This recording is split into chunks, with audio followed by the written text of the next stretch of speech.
Баршаңызға сәлем, біздің Ақ Дастархан YouTube арнасының көрермендері. Бүгін біз сіздермен керемет жалқау пиццаның рецептімен бөлісетін боламыз. Арнамыздан алыстамаңыздар, себебі дәл бұндай жалқау әрі тез дайын болатын пиццаны сіз бұрын соңды жепті жасап та көрмегенсіз.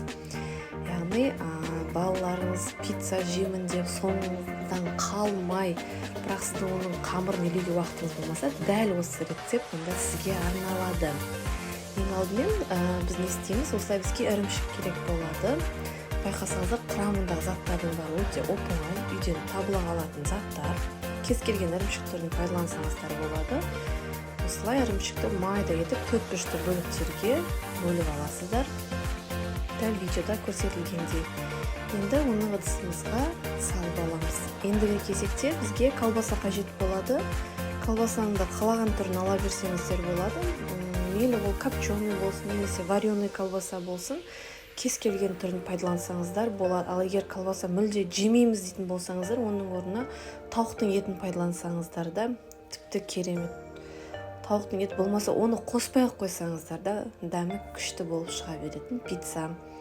Оны да міне турап болған соң ыдысымызға салып аламыз. Енді кезекте бізге бір дана помидор қажет болады. Осылай бір қызанағымызды алып, оны да 4-3 етіп майда бөліктерге бөліп алатын боламыз. Қызанақты қоссаңыздар, негізі дәмі өте керемет болады.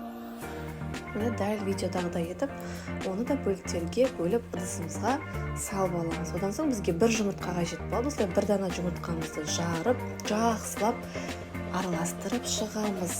Енді соусын дайындап аламыз. Соусқа бізде аздап кетчуп қажет болады, және оның үстінен азырақ осындай майонезімізді қосып араластырамыз. Енді үйде табылатын заттар болғандықтан осылай соус жасап алдық. Міне жақсылап араластырып алдық.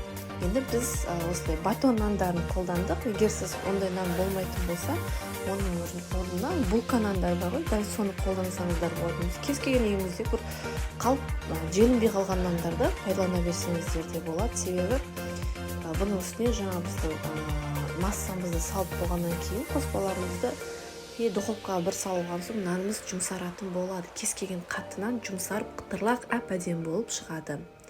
Міне дайын болған соустарымызды осылай үстіне жағып шығамыз. Бір келкетіп барлығының да үстіне. Енді оның үстіне турап алған заттарымызды, ірімшікті, колбасаны, помидорымызды барлығын бір келкетіп салып шығатын боламыз.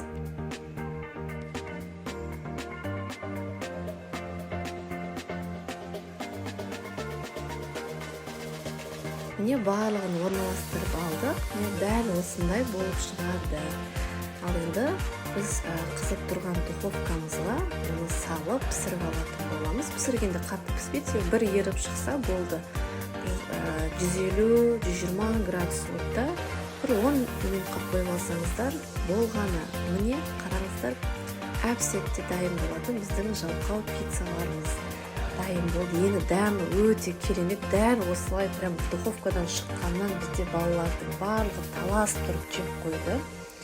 Сондықтан егер сізде қамырын илеп, оны ашытып отыруға уақытыңыз болмаса, таңғы асқа немесе не жеймін деген бір ой мазалайтын болса, дәл осындай біздің пиццаларымызды жасап, балаларыңызды қуантсаңыздар болады. Әрі үйдегі желінбей қалған нандарыңызды да жегіз жересіздер. Әрі өте эконом варианттағы таңғы ас міндетті түрде жасап көріңіздер, және біздің арнамызға тіркеліп, лайк басып, комментарий қалдыруды ұмытпаңыздар. Ал ас болсын сіздерге.